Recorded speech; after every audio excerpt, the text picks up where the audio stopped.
Kurnool Buddha pyramid ధ్యాన కేంద్రం స్థాపకులు మరియు ఆంధ్రప్రదేశ్లోని వివిధ పిరమిడ్ స్పిరిచువల్ సొసైటీస్ వ్యవస్థాపకులైన శ్రీ సుభాష్ పత్రి గారు 1997 జూలై 31వ తేదీన తిరుపతి పట్టణం విచ్చేసిన సందర్భముగా తిరుపతి స్పిరిచువల్ సొసైటీ వారి ఆహ్వానం. ఈరోజు ప్రత్యేకంగా గౌతమ బుద్ధుని ఆర్య సత్యాల గురించి, అష్టాంగ మార్గం గురించి, బుద్ధత్వ స్థితి గురించి విశేషంగా వివరించవలసినదిగా వారిని ప్రార్థిస్తున్నాం. శ్రీ సుభాష్ పత్రి గారు. తప్పకుండా కేశవరాజు గారు, ఈరోజు గౌతమ బుద్ధుడి 4 ఆర్య సత్యాల గురించి, మరి వారు ప్రబోధించిన అష్టాంగ మార్గం గురించి ముఖ్యంగా చెప్పుకుందాం.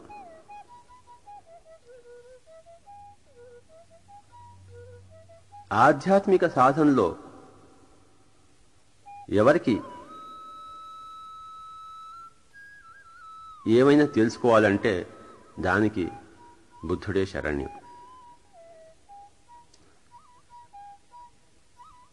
ఎలాగైతే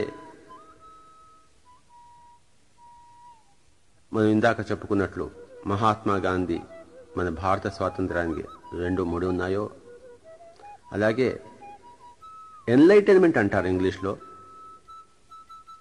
అంటే బుద్ధి వికాసం. ఈ బుద్ధి వికాసానికి గౌతమ బుద్ధుడి పేరుకి ముడిపడింది. అందుకే అతనికి బుద్ధుడు అని పేరు వచ్చింది. అంటే అపరిమితమైన బుద్ధి వికాసం కలిగిన వాడు, ద గ్రేట్ ఎన్లైటెండ్ వన్, సర్వం తెలుసుకున్నవాడు, బుద్ధిని విపరీతంగా ప్రకాశించుకున్నవాడు కనుక అతడు బుద్ధుడు అని అతని పేరు వచ్చింది. ఆ గౌతముడు, ఆ శాక్యముని, ఆ శుద్ధోదన పుత్రుడు అఖండమైన రాజయోగ సాధన ద్వారా బుద్ధత్వ ప్రాప్తి పొంది తాను ఒక బుద్ధుడు అయ్యాడు.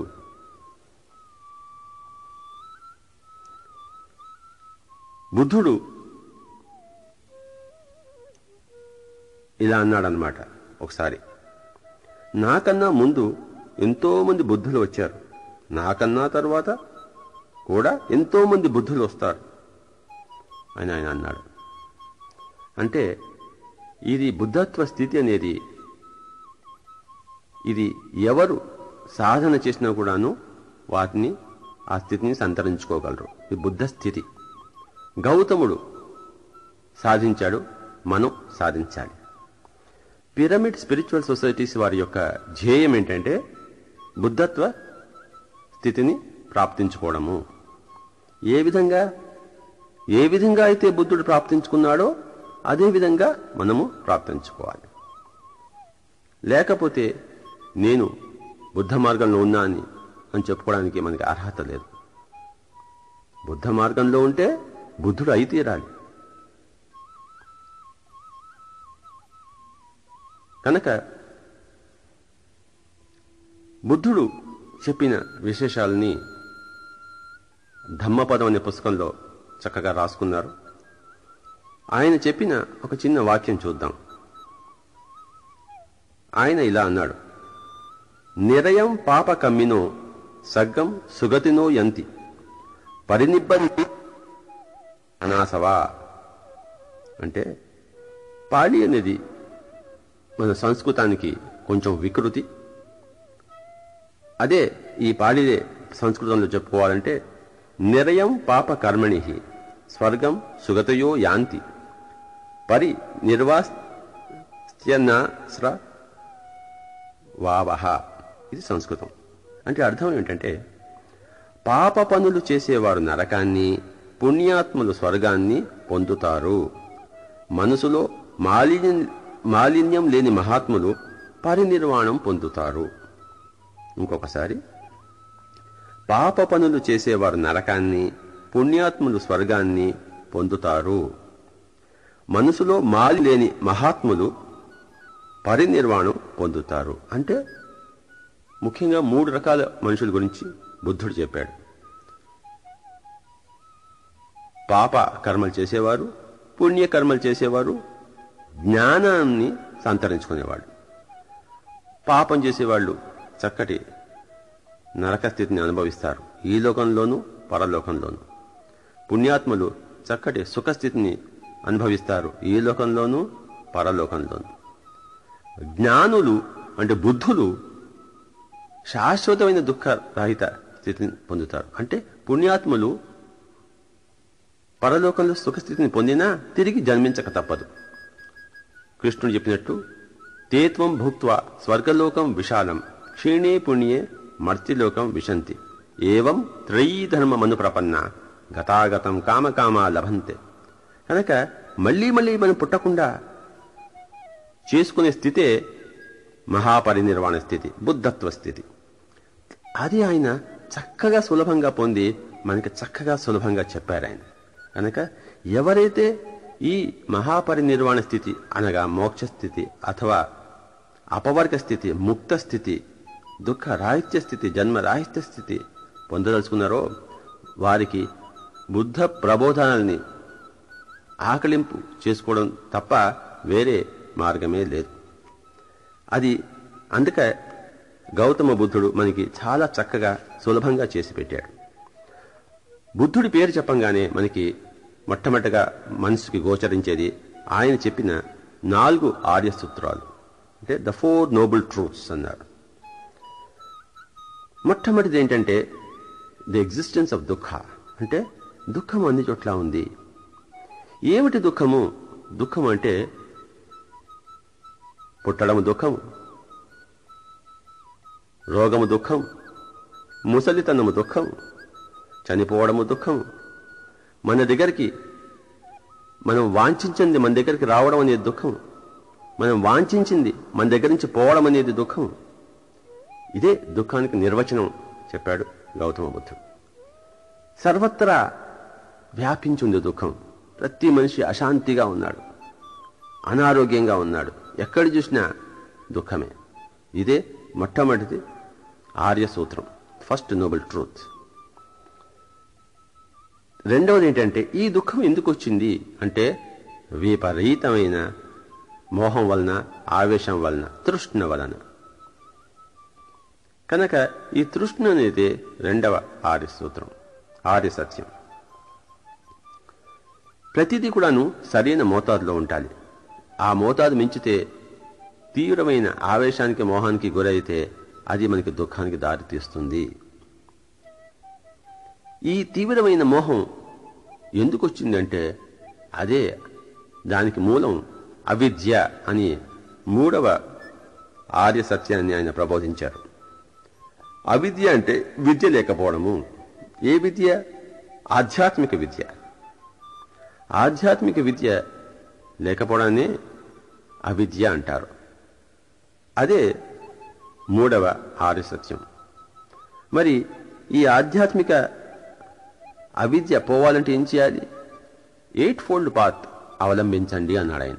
అష్టాంగ మార్గం అవలంబించండి అన్నారు ఆయన. కనుక అష్టాంగ మార్గమే 4th నోబుల్ ట్రూత్, 4వ ప్రచండమైన ఆర్య సత్యము. కనుక దుఃఖం అనేది మొట్టమొదటిది, తృష్ణ అనేది రెండవది, అవిద్య అనేది మూడవది, అష్టాంగ మార్గం అనేది నాలుగవది. ఈ 4 ఆర్య సత్యాలు అని ఆయన ప్రబోధించారు. అప్పటికీ ఇప్పటికీ ఎప్పటికీ ఇవే ఆర్య సత్యాలు. కనుక అష్టాంగ మార్గం ద్వారా మనం దుఃఖాన్ని అధిరోహిస్తాం, జయిస్తాం. ఇకపోతే ఈ అష్టాంగ మార్గం గురించి మనం డీటెయిల్డ్గా వివరంగా చెప్పుకోవాలి. అష్టాంగ మార్గం అంటే 8 అంగాలున్న మార్గము.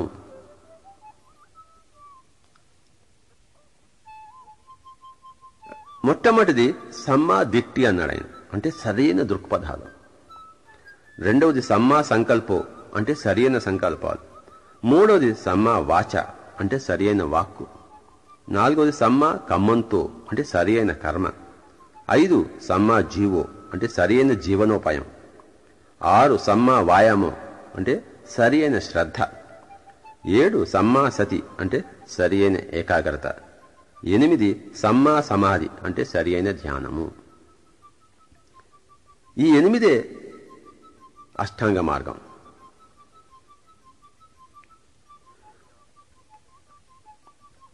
మొట్టమొదటి సరైన దృక్పథాలు. ప్రతి మనిషి తన దృక్పథాలు చిన్నప్పంచి సంతరించుకున్నవి, సంఘం చేత రుద్దింపబడినవి. అవి తాను పెరిగిన తర్వాత అవి సరైనవా లేవా అని పరీక్షించుకుని సరైనవి అయితేనే తన దగ్గర పెట్టుకుని సరి కాని దృక్పథాలను త్రోసిపుచ్చాలి. అంతేగాని తాను చిన్నప్పటి నేర్చుకున్నది, సంఘం చేత రుద్దబడినవి చచ్చిపోయేంత వరకు పరీక్షించకుండా జీవించకూడదు. అంటే మన దృక్పథాలు సరైనవా లేవా అని పరీక్షించుకుని సరి అయిన దృక్పథాలనే మనం చేపట్టాలి. ఉదాహరణకు ఎవరైనా గొప్ప యోగులు వస్తే వాళ్ళు దైవాంశ సంభూతులు, మనమంతా మానవ మాతృలం అంటారు. ఇది సరైన దృక్పథం కానే కాదు. ఒకడికి చాతనైంది అందరికీ చాతన అవుతుంది కనుక అతనికి సాధ్యమైంది కదా, నేను కూడా సాధ్యం అవుతుంది, నాకు కూడా అసాధ్యమైన లేనే లేదు అన్నదే సరైన దృక్పథం. అలాగే కొంతమంది నాకు టైం లేదు అంటుంటారు. టైం లేదు అనేది సరైన దృక్పథం కాదు. ప్రతి మనిషికి ఎప్పటికైనా కానీ దేనికైనా గాను సమయం అనేది ఉంది. Where there is a will there is a way అంటారు. మనం అలాగే హిందీలో నాచనే నై ఆయతో ఆంగన్ తేడా హై అంటారు. అంటే నాకు డ్యాన్స్ చేయడం రాకపోతే నా కాలు వంకరా అని నేను చేయలేను అంటాం అన్నమాట. ఇవన్నీ కూడాను సరైన దృక్పథాలు కాదు.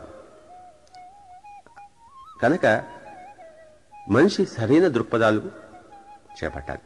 అది మొట్టమొదటిది. రెండవదేమో సరైన సంకల్పాలు, అంటే సరైన డిజైర్స్ అనుకోవచ్చు ఇక్కడ మనం. అంటే సరైన కోరికలు.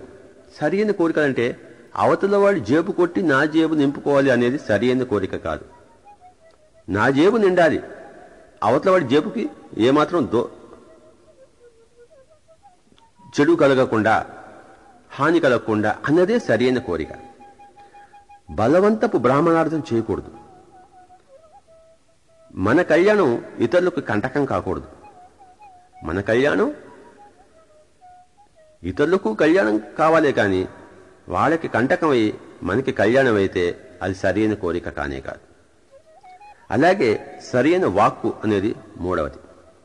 సరైన వాక్ అంటే దీన్నే వాక్ శుద్ధి అని మనం అనుకుంటున్నాం. అంటే మనకి ఏది తెలుసో దాని గురించే మాట్లాడాలి. తెలియకపోతే స్వామి నాకు తెలియదు, నేను దీని గురించి మాట్లాడలేను అని చెప్పాలి. తర్వాత ఎంత తెలుసో అంత చెప్పాలి. కొంత తెలిస్తే దాన్ని కొండంత చేసి చెప్పడం అనేది సరైన వాక్కు కాదు. అలాగే ఇప్పుడు చెప్పవలసింది రేపు చెప్తే అది సరైన వాక్కు కాదు. రేపు చెప్పవలసింది ఇప్పుడు చెప్తే అది సరైన వాక్కు కాదు. 10 మంది మధ్య చెప్పవలసిన వాక్కు ఒకళ్ళకి చెప్తే సరైన వాక్కు కాదు. ఒకళ్ళ మధ్యనే చెప్పవలసిన వాక్కు 10 మంది మధ్య చెప్తే అది సరైన వాక్కు కాదు. ఈ విధంగా సరైన వాక్ అనేది అంటే control on speech, the art and science of speech, the art and science of verbal communication, దాన్నే ఈ మూడవ అంగంగా సరైన వాక్కుగా ఆయన పేర్కొన్నాడు. ఇది మనకు తెలియకుండా ఏమిటేమిటో వాగేస్తుంటాం. నోరుంది, ఆ నోట్లో నాలిక ఉంది కనుక మాట్లాడిస్తుంటాం, కానీ బుద్ధితో మాట్లాడం. ప్రతి మాట కూడాను ఒక సినిమా రిలీజ్ చేసినట్టు, అంత ఆడిషన్ ఎడిషన్ అంత అయిన తర్వాత రిలీజ్ చేసినట్టు ప్రతి మాటను కూడాను మన నోట్లోంచి రిలీజ్ చేయాలి. బుద్ధితో ఆడిట్ అయిన తర్వాత, బుద్ధితో ఎడిట్ అయిన తర్వాతనే ప్రతి ముక్క ప్రతి వాకు మన నోట్లోంచి రిలీజ్ చేయాలి. కనుక అదే సరైన వాక్ అవుతుంది. అంతేగాని మనసుకు తోచింది నోట్లోంచి ఆటోమేటిక్గా వచ్చేస్తే ఎప్పుడూ సరైన వాకు రానే రాదు. ఇక 4వది సరైన కర్మ. అంటే మనం ఏది చేసినా కూడాను వింటున్నాం, సరిగ్గా వినాలి. భోంచేస్తున్నాం, సరిగ్గా భోంచేయాలి. వంట వడ్డిస్తున్నాం, సరిగ్గా వడ్డించాలి. ఇదంతా సరైన కర్మ. పొద్దున్న లేచినప్పటి నుంచి నిద్రపోయేంత వరకు ఎన్నో చిన్న చిన్న కర్మలు ఉంటాయి. వాటన్నిటిని కూడా సరిగ్గా చేయాలి. ఎవరినైనా కూర్చోమనంటే సరిగ్గా కూర్చోండి, సరిగ్గా కూర్చోబెట్టాలి. మనం కూర్చుంటే సరిగ్గా కూర్చోవాలి. సరైన మార్గంలోనే మన డబ్బు సంపాదించుకొని మనం జీవించాలి. అదే సరైన జీవనోపాయం. దొంగతనం చేయకూడదు. ఇలాంటివన్నీ అన్నమాట. ఇకపోతే 6వది సమ్మా వాయామం, అంటే సరైన శ్రద్ధ. శ్రద్ధ అంటే ఏంటి? నేర్చుకునే వ్యక్తికి, శిష్యుడికి, స్టూడెంట్కి శ్రద్ధ ఉండాలి అంటాం. అంటే అతను నేర్చుకునేటప్పుడు ఏకాగ్రత చూపించాలి. అంటే చక్కగా వినాలి. దాన్నే శ్రద్ధ అంటారు. ఏ విషయమైనా శిష్యుడికి శ్రద్ధ అవసరం. అలాగే టీచర్కి ఏకాగ్రత అవసరం. అతను కాన్సన్ట్రేటెడ్గా చెప్పాలి. కనుక 7వదేమో సమ్మాసతి, అంటే సరైన ఏకాగ్రత. గురువుకి కావాల్సింది సరైన ఏకాగ్రత, శిష్యుడికి కావాల్సింది సరైన శ్రద్ధ. కనుక ఈ శ్రద్ధ తర్వాత సరైన శ్రద్ధ అంటే ఇంగ్లీష్లో అటెన్షన్ అంటారు, ఏకాగ్రత అంటే కాన్సన్ట్రేషన్ అంటారు. కనుక శ్రద్ధ అంటే మనం ఎక్కువగా వినేటప్పుడు మనకు వస్తుంది చేయవలసింది. ఏకాగ్రత అంటే మనం ఏదైనా పని చేయవలసినప్పుడు ఏకాగ్రతగా చేయాలి. పనిని అబ్జర్వ్ చేసేటప్పుడు శ్రద్ధగా చేయాలి. కనుక శ్రద్ధ, ఏకాగ్రత అనేవి వాటికి సంబంధించినవి. 8వది ఆఖరిది సమ్మా సమాధి, అంటే సరియైన ధ్యానం. సరైన ధ్యానం అంటే సరికాని ధ్యానాలు ఉన్నాయన్నమాట. మంత్రోచ్చారణ, ఏదైనా బిందువుని మనం కళ్ళ ముందు పెట్టుకోవడము, నామస్మరణ చేయడము, ఇవన్నీ మనం ధ్యానం పేరు కింద ప్రచారంలో ఉన్నాయి. అప్పటికి బుద్ధుడి కాలంలోనూ ఇప్పటికీ ఎప్పటికీ సరికాని ఇవన్నీ కూడాను ధ్యానం పేరిట ప్రచారంలో ఉన్నాయి. కనుకనే ఆయన సరియైన ధ్యానం అని చెప్పాడు. ఏదైతే నిజమైన ధ్యానమో అదే చేయాలి. ఏది నిజమైన ధ్యానము? ఆసన, ప్రాణాయామ, ప్రత్యాహార, ధారణ ఇలా తర్వాత వచ్చేదే ధ్యానం. అంతేగాని ఏమీ లేకుండా ఊరికే కూర్చొని రామ రామ అనుకుంటే అది ధ్యానం కాదు. సరికాని ధ్యానం, అది సరి అయిన ధ్యానం కాదు. అందుకనే బుద్ధుడు అష్టాంగ మార్గంలో సరి అయిన ధ్యానము అన్నాడు. అంటే ఆయన పతంజలి కృతమైన ఆ అష్టాంగ రాజయోగంలో ఆసన, ప్రాణాయామ, ప్రత్యాహార, ధారణ ఇలా తర్వాత వచ్చే ఆ సూక్ష్మ శరీర యానంతో ఏకం కావడమే అదే ధ్యానము, అదే సరి అయినది, దాన్ని దృష్టిలో పెట్టుకోండి అని ఈయన మనకి ప్రబోధిస్తున్నాడు అనమాట. కనుక ఈ సరి అయిన దృక్పథాలు, సరి అయిన కోరికలు, సరి అయిన వాక్కు, సరి అయిన కర్మ, సరి అయిన జీవనోపాయం, సరి అయిన శ్రద్ధ, సరి అయిన ఏకాగ్రత, సరి అయిన ధ్యానం అన్నవే బుద్ధుడు చెప్పిన 8 ఫోల్డ్ పాత్, అంటే అష్టాంగ మార్గంలోని 8 అంశాలు. ఇకపోతే బుద్ధుడి అని చెప్పంగానే మనకి మిడిల్ పాత్ గుర్తుకొస్తుంది, అంటే మధ్య మార్గం. ఏ పని చేసినా కూడాను మితంగా చేయాలి. ఎక్కువ చేయకూడదు, తక్కువ చేయకూడదు. ఈ మధ్య మార్గాన్ని భగవద్గీతలో కృష్ణుడు కూడా చక్కగా వివరించారు. యుక్తాహార విహారస్య యుక్త చేష్టస్య కర్మసు యుక్త స్వప్నావబోధస్య యోగో భవతి దుఃఖః అన్నాడు. అంటే ఏ పనికైనా కూడాను అది యుక్తంగా ఉండాలి, క్వాంటిటీ సరిగ్గా ఉండాలి, క్వాలిటీ సరిగ్గా ఉండాలి. క్వాంటిటీ, క్వాలిటీ రెండు సరిగ్గా ఉండడం అనే యుక్తము అంటారు. కనుక ఏదైనా కూడాను సరైన భోజనం సరైన పాళ్లలో చేయాలి, సరి అయిన ఎంజాయ్మెంట్, విహారము సరి అయిన పాళ్లలో చేయాలి, సరి అయిన విద్యుక్త ధర్మం సరి అయిన పాళ్లలో చేయాలి, సరి అయిన నిద్ర సరి అయిన పాళ్లలో పోవాలి. అలాగే సరి అయిన ధ్యానం సరి అయిన పాళ్లలో చేయాలి. అంటే quantity and quality should be perfect. Right quality and right quantity, దాన్ని యుక్త అన్నారు. ఇదే మధ్య మార్గం. ప్రాపంచికంగా 50% జీవించాలి, ఆధ్యాత్మికంగా 50% జీవించాలి. 2 గుర్రాల మీద స్వారీ చేయాలి. అంతేగాని కేవలం ప్రాపంచికంగానే జీవిస్తూ అథవా కేవలం ఆధ్యాత్మికంగా జీవిస్తూ ప్రాపంచాన్ని మాయా మిథ్యాన్ని తోసివేయడం అనేది ఇది ఆధ్యాత్మికం, అశాస్త్రీయం. ఇది ఆధ్యాత్మికంగా అశాస్త్రీయం. బుద్ధత్వ స్థితిని చెప్పాలంటే మైత్రి, కరుణ, ముదితము, ఉపేక్ష అనే ఆయన చెప్పిన బ్రహ్మ విహారాలను మనం గుర్తు చేసుకోవచ్చు. మనకన్నా ప్రాపంచికంగా, ఆర్థికంగా ముందుకు ఉన్న వాళ్ళ పట్ల మనం ఎప్పుడూ మిత్రత్వంతో ఉండాలి, అసూయతో ఉండకూడదు. అదే మైత్రి. అలాగే మనకన్నా ఆర్థికంగా తక్కువ స్థితిలో, తక్కువ స్థాయిలో ఉన్న వారి పట్ల మనం కరుణ చూపించాలి. ముదితం అంటే హ్యాపీనెస్. మనకన్నా ఆధ్యాత్మికంగా ఉన్నతిగా ఉన్న వారి పట్ల మనం ఎప్పుడు మన హర్షం వ్యక్తపరచాలి, మన హ్యాపీనెస్. అలాగే మనకన్నా ఆధ్యాత్మికంగా తక్కువ స్థాయిలో ఉన్న వారి పట్ల మనం ద్వేషం ఉండకూడదు, వారి పట్ల ఉపేక్ష వహించాలి. కనుక ఈ విధంగా మైత్రి, కరుణ, ముదితం, ఉపేక్ష అని వీటితో సదా జీవించడమే ఆ బుద్ధత్వ స్థితి. ఈరోజు మరి చక్కగా చెప్పుకున్నాం 4 ఆర్య సత్యాల గురించి, మధ్య మార్గం గురించి, అష్టాంగ మార్గం గురించి, మన బుద్ధత్వ స్థితి గురించి. 2-3 ఆయన చెప్పిన వాక్యాలు మనం చివరిగా మనం తలుచుకుందాం. ఒక చక్కటి వాక్యం ఏంటంటే అభిద్ధరేద కళ్యాణే అన్నాడు ఆయన. అంటే మంగళదాయకమైన కర్మలను చేసేందుకు త్వరపడాలి అని చెప్పేసి. అలాగే ఆరోగ్య పరమాలాభ, సంతుష్టి పరమం ధనం, విశ్వాస పరమాజ్ఞాతి, నిబ్బానం పరమం సుఖం అన్నాడు ఆయన. అంటే ఆరోగ్యమే పరమలాభము, సంతుష్టత అనేదే పరమధనం, విశ్వాసమే పరమ బంధువు, నిర్వాణమే పరమసుఖం. అప్పమత్తో హి జాయంతో అప్పోతి విపులం సుఖం అన్నాడు ఆయన.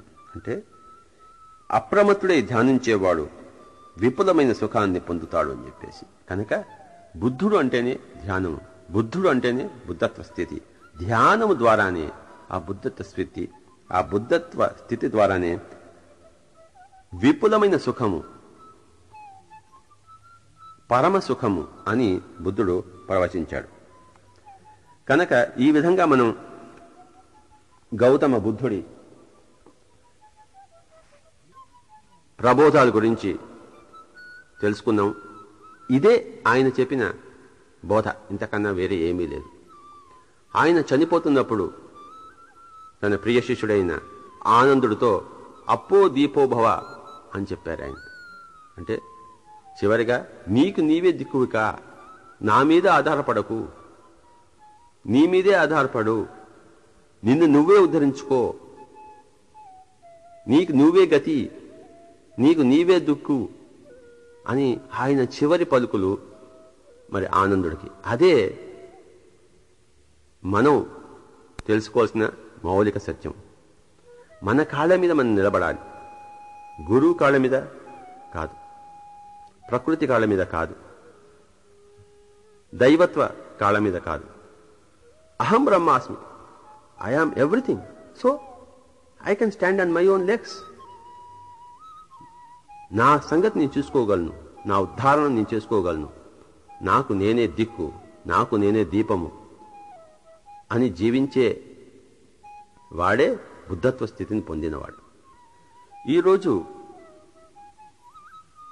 ఈ బుద్ధత్వ బోధ గురించి, బుద్ధత్వ ప్రాప్తి గురించి మనం వివరంగా తెలుసుకుందాం. ఆంధ్రప్రదేశ్లోని వివిధ పిరమిడ్ స్పిరిచువల్ సొసైటీస్ యొక్క ధ్యేయమే అందరినీ బుద్ధులుగా చేయడం. అంటే అందరినీ ఆధ్యాత్మిక శాస్త్రజ్ఞులుగా చేయడానికి పూనుకోవడం. ఆధ్యాత్మిక శాస్త్రజ్ఞులు కావాలంటే ఎవరైనా కూడాను 3 రత్నాలను చేపట్టాలి. 1 ధ్యానం, 2 స్వాధ్యాయం, 3 సజ్జన సాంగత్యం.